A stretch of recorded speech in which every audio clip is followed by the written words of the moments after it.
I always believed I knew every shadow in my house, every creak of the floorboards, every sigh of the walls when the wind pressed against them. But 3 months ago, I learned there were sounds I had never truly heard until I listened carefully. And those sounds changed everything. It started on an ordinary night, one of those quiet evenings that make you grateful for peace. Our 10-year-old son, Noah, had gone to bed after finishing his homework, and my husband, David, was in the living room watching a late-night documentary. I remember feeling content as I washed the dishes, thinking how lucky I was to have such a calm home after all the storms we had weathered in the early years of our marriage. But around midnight, when I went to get a glass of water, I noticed David's side of the bed was empty. At first, it didn't strike me as strange. Sometimes he couldn't sleep and would go downstairs to read. But that night, when I quietly walked down the hallway, I saw a faint light under Noah's door, the soft orange glow of his bedside lamp. And I heard David's voice. It was low, almost whispering. I froze. "Noah," he murmured. "Are you awake, buddy?" I couldn't hear Noah's answer, just the quiet scrape of the floor as someone shifted. Then silence. A long, uncomfortable silence that made my stomach twist in confusion. I wanted to open the door, but something stopped me. Maybe fear, maybe respect for privacy, or maybe that strange instinct that whispers don't move yet. A moment later, the light went out. Footsteps came toward the door, and I hurried back to our bedroom, slipping into bed and pretending to be asleep when David entered a minute later. He climbed in beside me, his breathing steady, calm, as if nothing unusual had happened. I lay there staring at the ceiling, the question looping through my head. Why had he been in Noah's room? The next morning, I asked casually while pouring coffee. "Did Noah have a nightmare last night?" "I heard you in his room." David didn't even look up from his mug. He couldn't sleep. "I told him a story, that's all." I smiled, trying to brush away my unease. But the tone in his voice, flat, almost rehearsed, didn't sit right with me. Over the next few nights, I started noticing patterns. Around midnight, the bed would creak as David got up. Soft footsteps down the hallway. The faint click of Noah's door. Every time I asked, he had a different explanation. "Just checking the window." He asked for water. He was coughing. At first, I wanted to believe him. After all, what kind of mother suspects her own husband of something wrong? But as the days turned into weeks, that small seed of doubt grew into something darker. Something that kept me awake at night listening for those footsteps. Then one evening, something happened that shattered the little trust I was clinging to. Noah came into the kitchen after breakfast, eyes half closed, yawning. "Mom," he mumbled, "Dad said I shouldn't tell you about our late-night talks." I froze mid-stir. "What talks?" He blinked, realizing he'd said too much. "Nothing. I mean, bedtime stories." I forced a smile, ruffling his hair, but inside, my heartbeat turned into thunder. Why would David tell him not to mention it? Why would a bedtime story be a secret? That afternoon, while David was at work, I sat on the couch staring at my phone. Every rational part of me screamed, "You're overreacting." But that mother's instinct, the one that never lies, whispered, "Find the truth." So I ordered a small, motion-activated camera online. I told myself it was just to ease my nerves, to prove nothing was wrong. But deep down, I already knew I wouldn't sleep until I saw for myself. The camera arrived 2 days later. I hid it inside a small plush toy that sat on Noah's bookshelf, its tiny lens aimed perfectly at the bed and the door. That night, I tucked Noah in, kissed his forehead, and whispered goodnight with a smile that barely hid my trembling hands. When David came into the room later, he looked at me strangely. "You're not asleep yet?" "Just reading," I said, pretending to yawn. He nodded and turned off the light, sliding into bed beside me. His breathing slowed until I thought he was asleep, but at 12:04 a.m., the mattress shifted. I kept my eyes closed, listening to the soft creak of the door as he left. My pulse pounded so hard I thought he might hear it echoing down the hallway. I waited until I heard Noah's door click shut again. Then I quietly turned on my phone. The camera app connected instantly. For a moment, all I saw was the dim, amber light from the night lamp and Noah's tiny shape under the blanket. Then the door opened. David stepped in. He was wearing the same gray t-shirt and loose pajama pants he'd worn to bed. He sat on the edge of Noah's bed, his shoulders slumped. I turned the phone's volume up. His voice came through in a low whisper. "Noah, do you still dream about the noise?" "The noise?" Noah stirred but didn't answer. David sighed and leaned back, covering his face with his hands. For a few seconds, he looked like a man carrying the weight of the world. "Daddy's sorry," he whispered, his voice trembling. "I never meant for you to hear that night. My skin went cold." "What night?" He continued softly. "You have to promise you won't tell Mom. She'd never understand." My throat tightened. My fingers shook as I gripped the phone. What was he hiding from me? What had Noah heard? Then, before I could make sense of it, Noah turned in his sleep, murmuring something I couldn't catch. David reached out and gently brushed the boy's hair back from his forehead. His hand lingered there a moment, fatherly, almost tender. Then he stood up, glanced toward the door as if sensing something, and left. I sat in the dark for hours, replaying the footage over and over. No violence, no danger, just confusion. But that single sentence, "you'd never understand," echoed like thunder in my head. By morning, I had decided.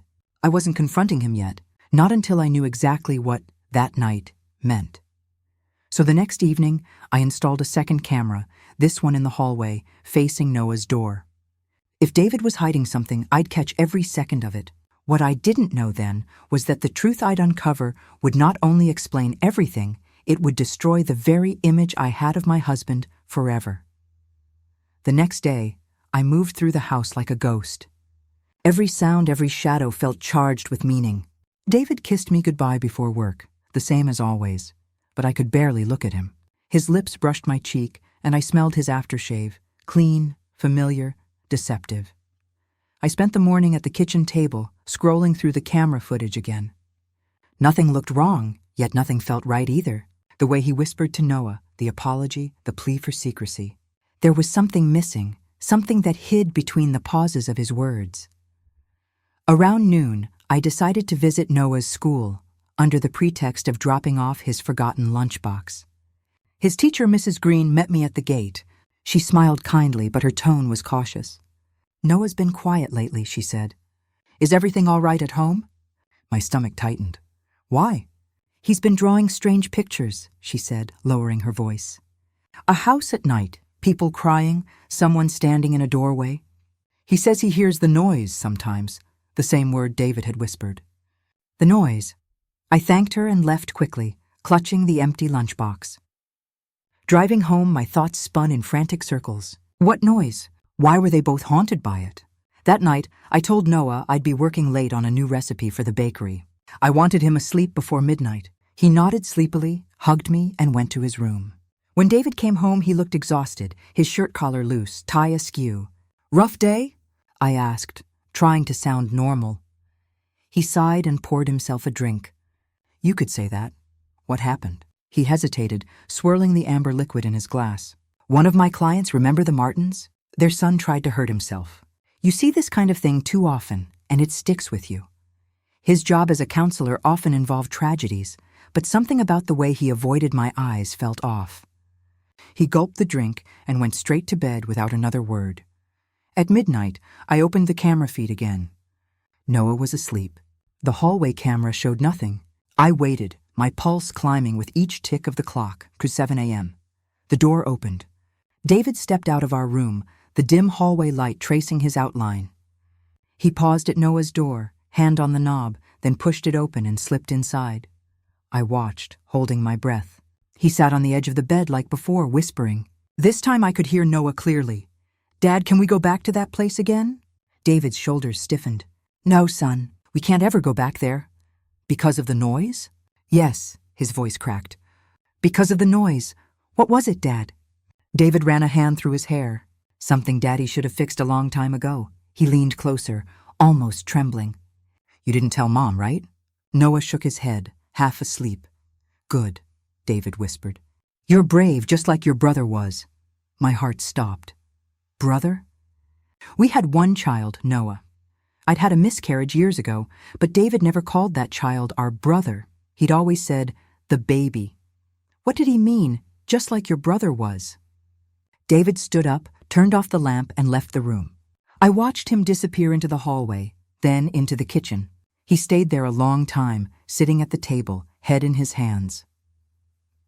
At dawn, when he left for work, I downloaded all the footage and watched again, zooming in, slowing every second. There was a detail I hadn't noticed before, a faint reflection on the window behind Noah's bed. In it, I saw another shadow, small, moving, right before David entered. It wasn't Noah's. My blood ran cold. That afternoon I went into Noah's room to check. The window was slightly open, though I remembered closing it before bed. I pushed the curtains aside and examined the glass. There were tiny fingerprints, too small to be David's, too fresh to be old. I called Noah. "Sweetheart, do you ever hear anything outside your window at night?" He looked confused, then nervous. "Sometimes I hear someone crying. But Dad says it's just the wind." I knelt beside him. "What kind of crying?" He whispered, like a kid saying sorry. A chill slid down my spine. That night, I didn't go to bed. I sat in the hallway with the lights off, my laptop open, the live camera feed running. The house was silent except for the steady hum of the refrigerator. 2 a.m. The bedroom door creaked. David walked out, same slow, careful steps. But instead of going straight to Noah's room, he stopped halfway, turned toward the stairs, and motioned for someone invisible to follow him. I froze, staring at the screen. His hand gestures were clear, deliberate, as though beckoning a child. Then he continued down the hallway, opened Noah's door, and slipped inside. I switched to the second feed. The camera caught him sitting again by Noah's bed. Noah stirred, muttering something, and David turned his head toward the window. And then, there it was. The reflection again. A faint shape, small shoulders, a pale face pressed to the glass from the outside, eyes wide and shining under the moonlight. I gasped so loudly I covered my mouth. The shape lifted a hand, smudging the glass. The whisper came faint but clear through the microphone. "Dad, why'd you lock me out?" David whispered back, trembling. "Because I had to, Liam. Because you didn't wake up." Liam. The name we had chosen years ago for the baby we lost. My vision blurred. This couldn't be real. David wasn't talking to a ghost. He was losing his mind. He pressed his forehead against Noah's bed frame. "I'm sorry," he murmured. "I should have saved you both." Noah sat up, frightened. "Dad? Who are you talking to?" David turned quickly. "No one, buddy. Go back to sleep." I shut the laptop, heart pounding so hard it hurt. Whatever noise they talked about, whatever guilt he carried, it wasn't supernatural. It was something buried, festering. The next morning, I confronted him carefully over breakfast. "David, did you ever blame yourself for what happened? When I lost the baby?" He froze with the coffee cup halfway to his lips. "Why would you ask that?" "You talk in your sleep sometimes," I lied. "You say his name." He set the cup down, eyes distant. "Some things never leave you, Juliet. You learn to live with the echoes." That word again, echoes. When he left for work, I sat on the floor of Noah's room and pulled open the vent below the window. Inside, buried under a thin layer of dust, I found an old flash drive. My hands trembled as I plugged it into my laptop. A single file appeared, dated 8 years ago, around the time I lost the baby. Its name, The Noise MP4. The cursor blinked like a heartbeat on the screen. My fingers hovered above the touchpad, trembling. I wasn't sure I wanted to see what was on that flash drive, but I couldn't live with not knowing either. Finally, I clicked play. The video began with static, then the faint sound of wind and rain. The camera seemed to be set in our old house, the one we lived in before Noah was born. The living room was dimly lit, toys scattered on the floor, a baby monitor glowing faintly in the background. David's voice came through first, nervous and tired. "It's okay, buddy," he said softly. "Daddy's right here." Then a baby's cry filled the speakers. My breath caught.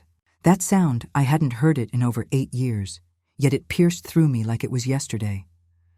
Liam's cry. In the video, David paced the room, cradling the baby. He looked younger, his face smooth but tense. Then suddenly, there was a loud bang off-screen, a door slamming maybe, and the baby screamed louder. David turned, startled, whispering, "No, not now. Please, not now." The camera shook as he ran toward the nursery. A shadow crossed the lens, tall, thin, and fast. The sound distorted, a harsh static hiss filling the air. "David!" I heard my own voice shout faintly in the background. I remembered that night. The storm, the lightning strike, the flicker of power. I'd fallen asleep on the couch after a long day, and David told me later he'd checked on Liam when the thunder scared him. But in the video, there was no thunder. Just that strange humming sound under the static, low, rhythmic, unnatural. David was shouting now. "Liam, no, stay awake. Stay with me." The camera tumbled, the image blurring, showing only the ceiling light swaying. Then silence. A long, terrible silence broken only by his sobbing. When the footage ended, my hands were shaking uncontrollably. That was the night Liam died. The coroner said it was sudden infant death syndrome, nothing anyone could have prevented. But David? He had never told me he recorded it. He'd kept this secret, carrying the weight alone. I closed the laptop, my chest tight with grief and confusion. It all made sense now, his sleepless nights, his distance, his guilt. But there was still something wrong. If it was just guilt, why was he talking to Liam's reflection? Why did Noah see things too? That evening, I called my sister Anna. She was the only person I could trust. "You remember that night 8 years ago?" I asked quietly. She hesitated. "Of course." I came to the hospital. "Why?" David recorded it. "I just saw the footage." Her sharp intake of breath told me everything. "Juliet, that man's been broken ever since. But you can't let it poison Noah's life, too." "I think it already has," I whispered. Anna paused. "Then you need to find out what really happened that night." Later, after putting Noah to bed, I went looking through David's old office boxes in the basement. They were covered in dust, stacked neatly like gravestones. Inside one, I found a torn hospital wristband, David R. Roberts, and a discharge paper dated 1 day after Liam's death. But I didn't remember him being admitted. I turned on my phone's flashlight and scanned the form. Under reason for admission, it said, self-inflicted injury, wrist laceration, my legs gave out. He had tried to end his life the same night Liam died, and I'd never known. I sat on the cold basement floor for a long time, clutching the paper. The image of him pacing the old nursery replayed in my mind. I understood now. Every night he visited Noah's room, he wasn't just talking to our son. He was trying to rewrite that night, trying to save Liam in the only way he knew how. But that didn't explain the reflection. That didn't explain why Noah saw and heard the same things. At 11:30 p.m., I turned on the hallway camera again. This time I didn't hide. I left the laptop open, volume turned up. If David was doing this again, I wanted to confront him face to face.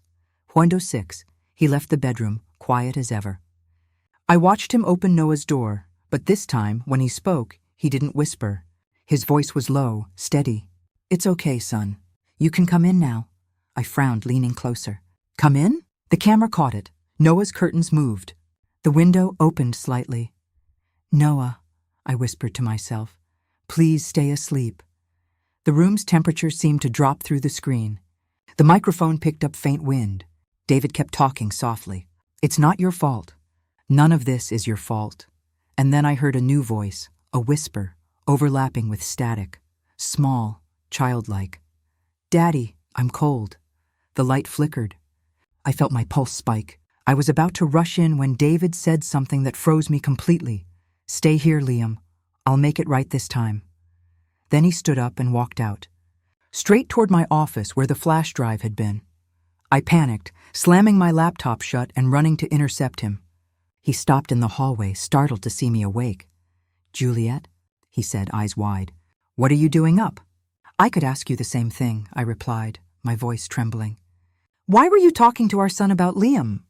His face drained of color. "You've been watching the cameras." "Yes, and I saw what you've been doing every night." "What's happening to you, David?" He didn't answer. His hands shook, his eyes darting to Noah's room. "Tell me!" I cried. He took a step back, breathing hard. "You wouldn't understand. You didn't see what I saw that night." "Then show me," I demanded. "Show me what you saw." His lips trembled. "You'll hate me." I already hate what this silence is doing to us. David sank to the floor, burying his face in his hands. I fell asleep, he whispered. Just for a minute. The rain, the crying, it was all too much. When I woke up, he wasn't breathing. I tried to save him, I did, but it was too late. And when I looked up, he lifted his head, tears streaking his face. Juliet, there was something in the corner of the room, watching. I thought I imagined it, but then the noise started, the humming. It never left. Every night I hear it outside Noah's window. That's why I go to him, to make sure it doesn't take him too. My heart clenched. He wasn't lying. His fear was real. David, I said softly, whatever you saw, it wasn't real. It's grief. You need help. He shook his head violently. No, it's real, and it's getting stronger. He looked toward Noah's room again, his expression twisting into horror. Oh God, Juliet, it's here. For a moment, I thought he was losing his mind. But then I heard it too. A faint hum, low, mechanical, almost like the vibration of a distant generator. It grew louder, closer, until it seemed to fill the hallway. The lights flickered once, twice, then steadied. My breath hitched. David's eyes darted toward Noah's room. It's there, he whispered. You hear it now, don't you? I wanted to deny it, to tell him it was just the wind against the siding, but the sound wasn't random. It had rhythm, almost like a heartbeat echoing through the walls. Stay here, I whispered, stepping forward. Juliet, don't, he pleaded, but I pushed open the door. The nightlight cast a pale orange glow over Noah's small room. He was asleep, breathing evenly, his little hand clutching his stuffed bear. The curtains stirred gently though the window was closed. Then, in the reflection of the dresser mirror, I saw it, a faint outline of a child standing beside the bed. Not Noah, taller, motionless, the shape of a boy around 6 years old. I blinked hard, but the figure didn't fade. It tilted its head slowly, almost curiously, and though the face was blurred, I could see the faintest shimmer of tears. Liam? The word escaped me before I could stop it. The shape flinched, and suddenly the humming stopped. The room fell silent, the air heavy. Noah stirred but didn't wake. When I looked again, the reflection was empty. I turned to David, who stood frozen in the doorway, white as chalk. You saw it too, he breathed. I didn't answer. I couldn't. My throat had locked up. He moved closer to the bed, reaching out a trembling hand toward the mirror. Every night, he whispered. He comes back, but he won't leave. I thought if I kept talking to him, he'd finally rest. I wanted to scream that it was impossible, that our dead child couldn't be standing in that mirror, but I'd seen it. Every logical word died on my tongue. Why didn't you tell me? I managed to ask. Because I didn't want you to think I was insane, he said, voice cracking. And maybe I am. But Juliet, there's something he's trying to say. We stood there for what felt like hours, watching the mirror's still surface. Then Noah murmured softly in his sleep, It's cold, Daddy. David dropped to his knees beside the bed. I know, son. I know. The next morning, none of it felt real. The mirror looked ordinary. Sunlight streamed through the curtains, bright and warm. For a moment, I almost convinced myself that grief had played tricks on both of us. But when I went to make Noah's bed, I found tiny handprints on the inside of the window pane, smudges too high for him to reach. That afternoon, I drove to the local church and asked to see Father Raymond, the priest who had baptized both boys. He listened quietly as I explained everything, the recordings, the reflections, the voice. When I finished, he clasped his hands. Grief can bend reality, he said gently. Sometimes the love we lose leaves echoes. They're not evil, but they can trap us. You and your husband are holding on too tightly. So what should I do? Help him let go, Father Raymond said. Help both of them let go. That night, I cooked David's favorite dinner, something simple. Roast chicken and mashed potatoes, comfort food. We ate in silence. The tension was thick, but I could see a flicker of calm in his eyes. After Noah went to bed, I told David what the priest had said. He stared at his plate, jaw tight. You think I can just forget him? Pretend it never happened? I think Liam doesn't want you to suffer anymore. He laughed bitterly. How would you know what he wants? Because I saw him too, I whispered. And he looked sad, not angry. Maybe he's waiting for you to forgive yourself. That broke something in him. He covered his face, his shoulders shaking. "I can't," he said through sobs. "I killed him," I froze. "What did you just say?" His voice dropped to a whisper. "The night he died, I wasn't just tired. I'd been drinking. I didn't tell the doctors. I passed out with him in my arms. When I woke up, he wasn't breathing. I told everyone he'd just stopped suddenly. I felt the floor drop beneath me. All the nights he'd been tormented, all the whispers to the mirror, they weren't just grief. They were guilt. For a long moment, I couldn't speak.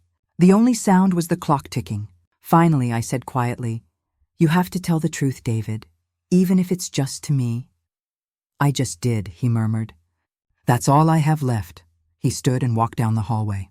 I followed him to Noah's door. He opened it, sat on the floor beside the bed, and whispered, "I'm sorry, Liam. I'm so sorry." The mirror shuddered. Not the glass itself, but something behind it. As if the reflection rippled with air, a soft light filled the room, faint but warm.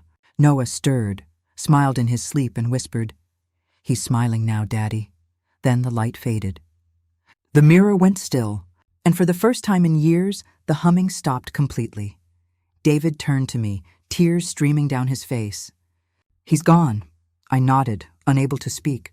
The silence that followed wasn't empty. It was peaceful. The next morning, the mirror showed nothing but our reflections, tired, older, but free. We decided to move the mirror to the attic that day. David said he wanted to start fresh. He seemed lighter, almost relieved. But as I carried the frame upstairs, the sunlight caught the glass at a strange angle. And for a brief second, I could have sworn I saw a little boy's handprint fading away. I smiled. "Goodbye, Liam." And in the quiet of the attic, a single, almost imperceptible whisper answered, "Goodbye, Mom." The first few weeks after that night felt almost unreal. For years, our house had carried the weight of something invisible, like a fog that seeped into every corner, every breath.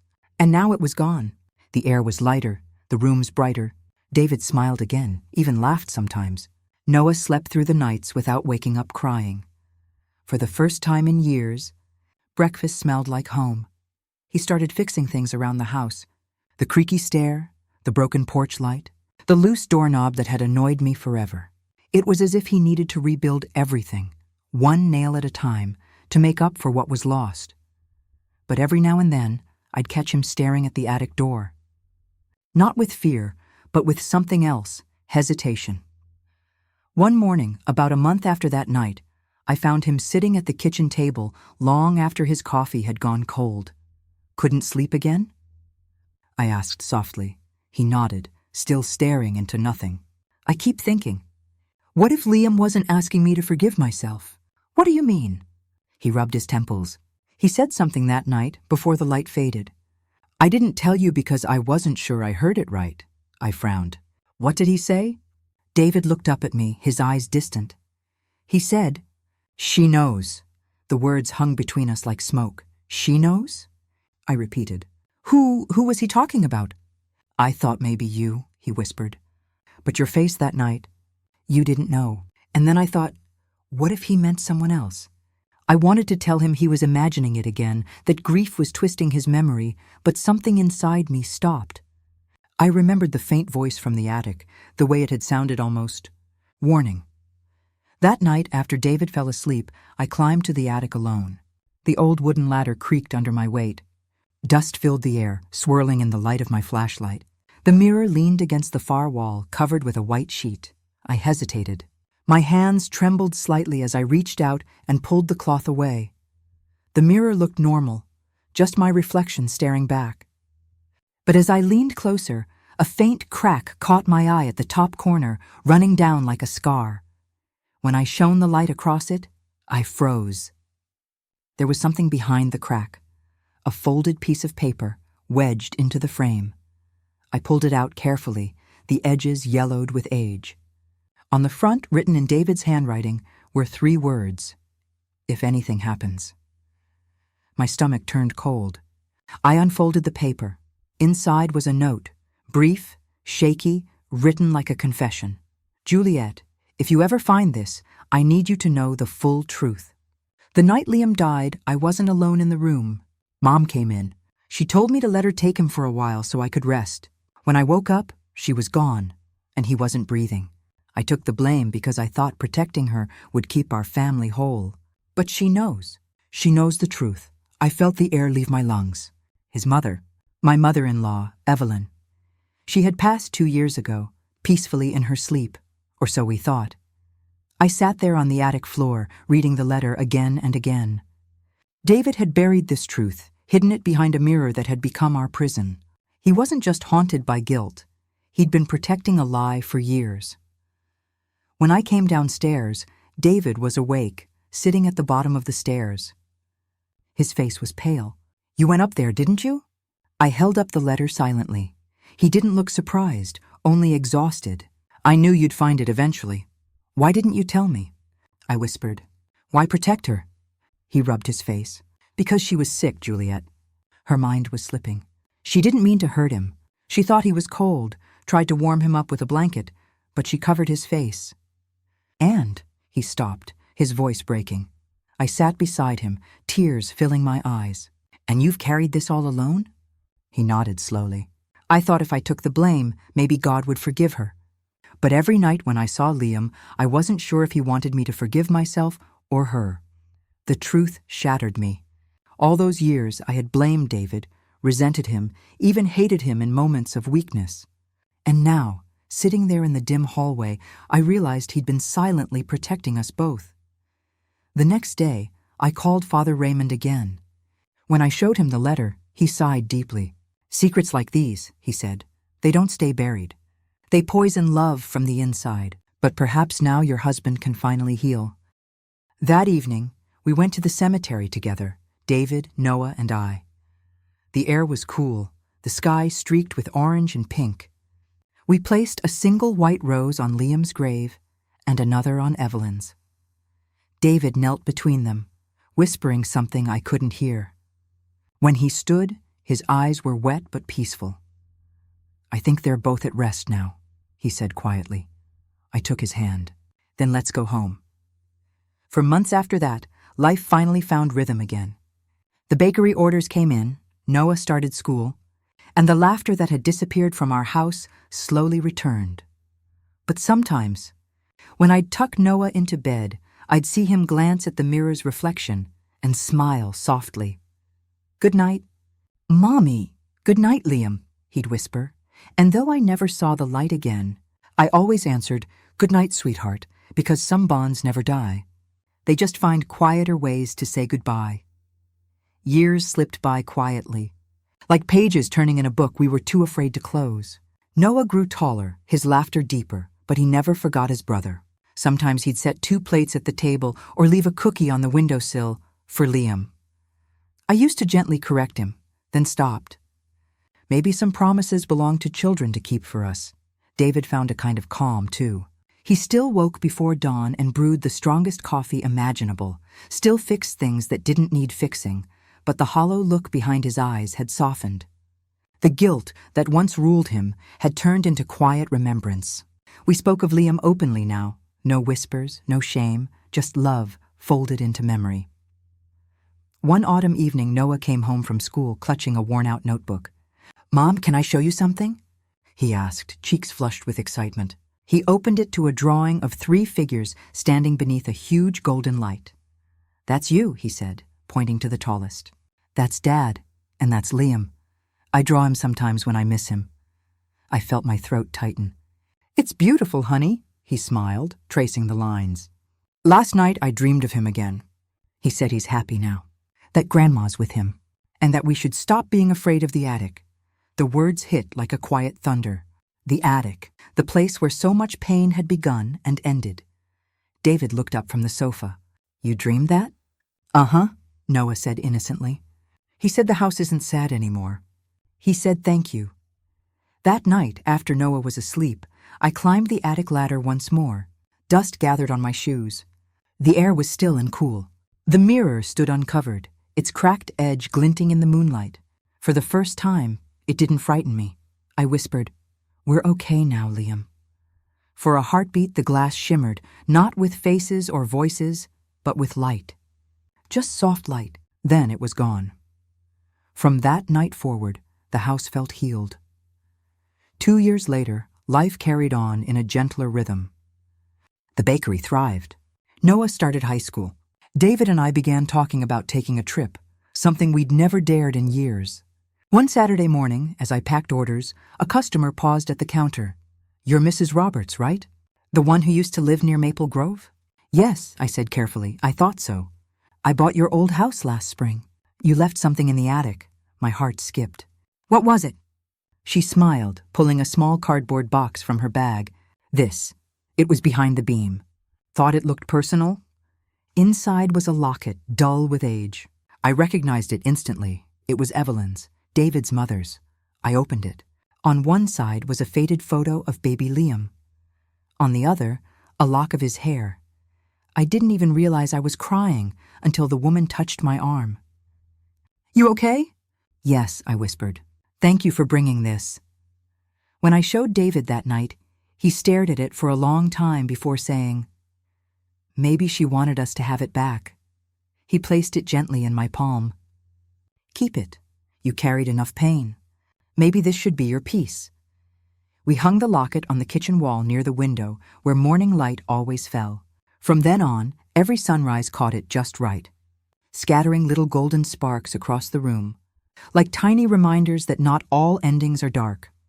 On Noah's 17th birthday, we visited Liam's grave together. Noah laid down his favorite baseball cap, smiled, and said, "You'd have liked the game today, little bro." "We won!" David slipped an arm around my shoulders. "You did good, Jules. We all did." I nodded, feeling the cool breeze brush my face. "We're still here, and that's enough." As we drove home, Noah dozed off in the back seat. The radio played softly. David reached for my hand across the console. "You know," he murmured, "I think the house taught us something." "What's that?" "That sometimes the ghosts we fear are just the memories waiting for forgiveness." I smiled faintly. And sometimes forgiveness looks a lot like love. We passed the bakery, lights glowing warm in the windows. It smelled of cinnamon and sugar and new beginnings. That night, when I tucked Noah into bed, he mumbled sleepily, "Mom, Liam said to tell you good night again." I brushed his hair, whispering, "Good night, sweetheart. Tell him we love him." Then I went to the kitchen, turned off the lights, and stood by the window watching the moonlight glint off the locket. For the first time in forever, I wasn't afraid of the quiet, because silence, I'd learned, isn't always empty. Sometimes it's full of everything that matters. Years turned into decades before I even noticed. The house, once full of grief and echoes, was now alive again, though in a different way. The walls had new paint, the garden new flowers, but the heart of it all, that was still the same. Love had replaced fear. Noah grew into a tall, calm young man. His eyes still held that quiet kindness, the same spark Liam used to have. He went to college, studied architecture, and every time he'd visit home, he'd sit on the porch with me, sketching plans for our new bakery chain someday. David grew older too. The silver in his hair made him look softer, wiser. He finally forgave himself completely. He never said it aloud, but I saw it in the way he looked at the attic door. With peace instead of pain, life for a long time was beautifully ordinary. Until one cold evening in late November. It was around midnight when the phone rang. I glanced at the screen. "Noah," I smiled. "He never calls this late unless something's wrong," I muttered, picking up. "Mom?" His voice was shaking. "Are you alone?" The words made me freeze. I hadn't heard that tone in years, the same one he'd used as a child when he woke from nightmares. "Yes," I said cautiously. "Why?" There was silence, then a deep breath. "Don't go upstairs, please." My blood ran cold. "Noah, what are you talking about?" He exhaled shakily. "I don't know how to explain this. I was sorting some of Grandma's old photos for a project, and, Mom, there's something wrong. The picture from Liam's 3rd birthday, the background, it's not the same as what I remember." I frowned, trying to steady my voice. "What do you mean?" "The photo. Behind you in the living room window. There's someone standing there. It's not Dad, and it's not Grandma." I turned my head toward the dark hallway where the light from the kitchen barely reached. My skin prickled. "Noah, that picture is over 20 years old." "Maybe it's just—" "Mom," he interrupted.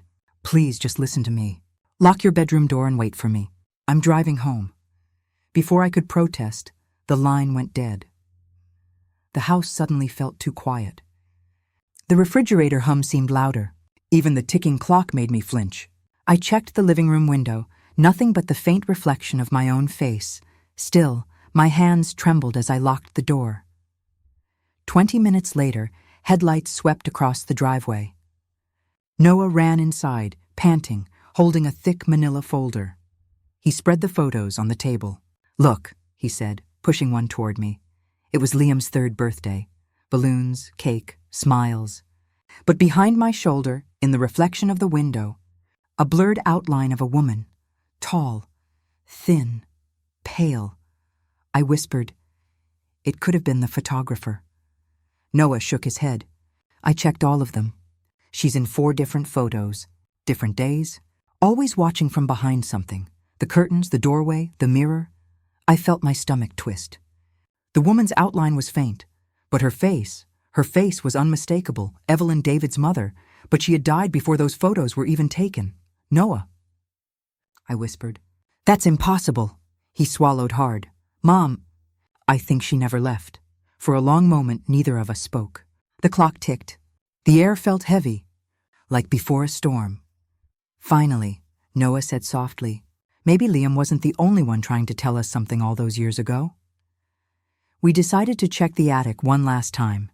David had passed the previous winter, peacefully in his sleep. Before he died, he made me promise to never go up there again. But tonight, that promise felt less like protection and more like unfinished business. The ladder creaked under Noah's weight as he climbed first, flashlight in hand. The air was dry, almost brittle. "Nothing's here, Mom," he called down.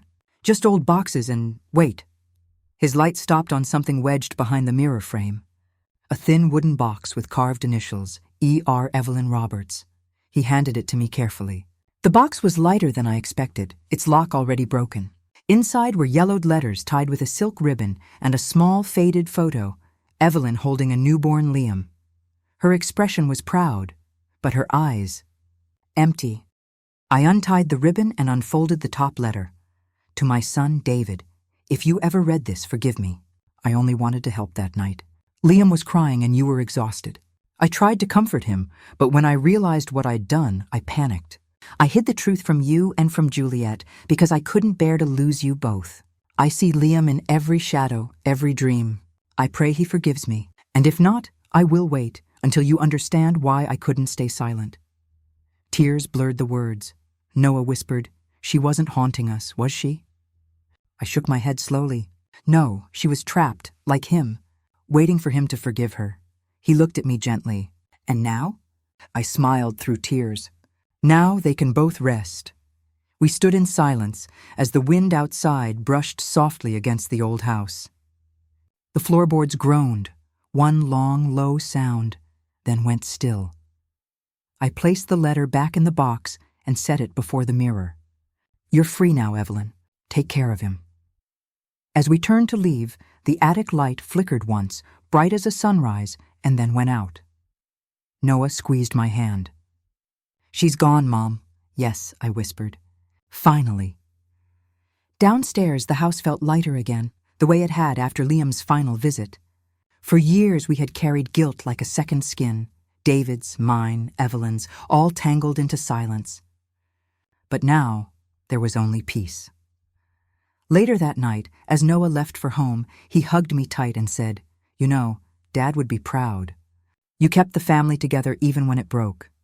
I smiled, brushing his hair like I did when he was little. "Go on, sweetheart. Drive safe." When I closed the door and looked around, I felt it. The quiet that once haunted me now felt like a blessing. In the window's reflection, for just a second, I thought I saw 3 silhouettes. David, Evelyn, and Liam, standing together in soft light. Then the reflection faded, leaving only the moonlight and me. And for the first time in my entire life, I whispered not goodbye, but thank you. 3 months after that night in the attic, life finally began to settle into a quiet rhythm again.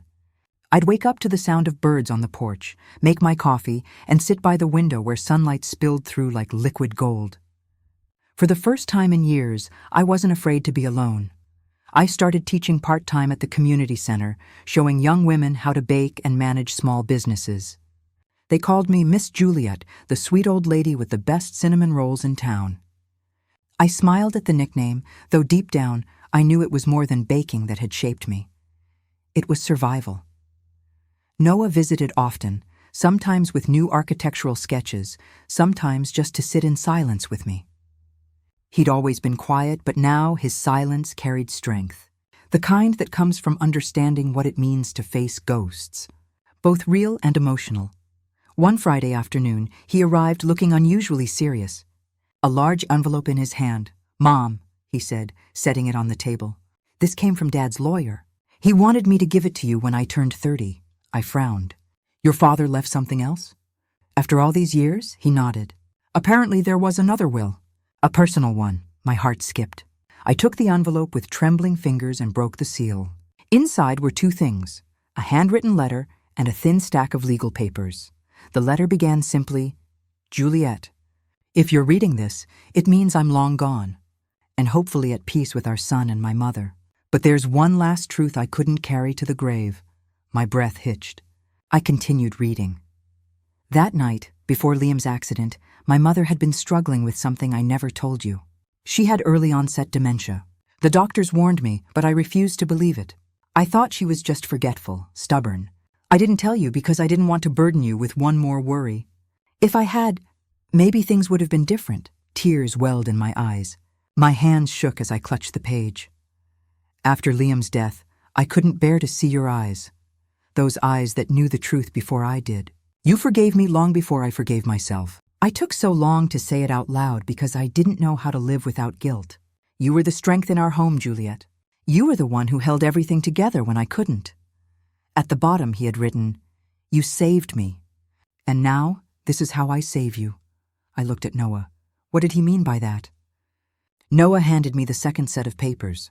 "Mom, it's the deed to the old bakery chain, and something more." I unfolded the documents and froze. The bakery's name wasn't just transferred to me. Attached to it was an investment account, quietly built over 20 years. Noah continued softly. "Dad set up a fund in Liam's name, the Liam Roberts Foundation. It's meant to help children from struggling families go to school and learn trades. He left everything to you, and to the kids you choose to help." My lips trembled. He never told me. All these years he carried that secret? Noah smiled faintly. Maybe he wanted you to have something good come out of all that pain. For a long time, I sat in silence, tracing the letters of Liam's name printed on the page.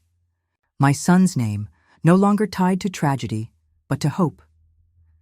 That night, after Noah left, I walked into the garden and looked up at the sky. The stars shimmered faintly, and I thought of David, of Evelyn, of little Liam. Somewhere, somehow, I hoped they knew that the past had finally healed. A few weeks later, the bakery reopened under a new name, Liam's Light. The opening day drew a small crowd. Children from the neighborhood came running in, laughing, their hands sticky with frosting. There was a big wooden sign above the door, carved by Noah himself.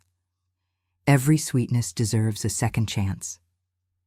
I baked for hours that morning, and as I arranged trays of pastries on the counter, a woman approached me.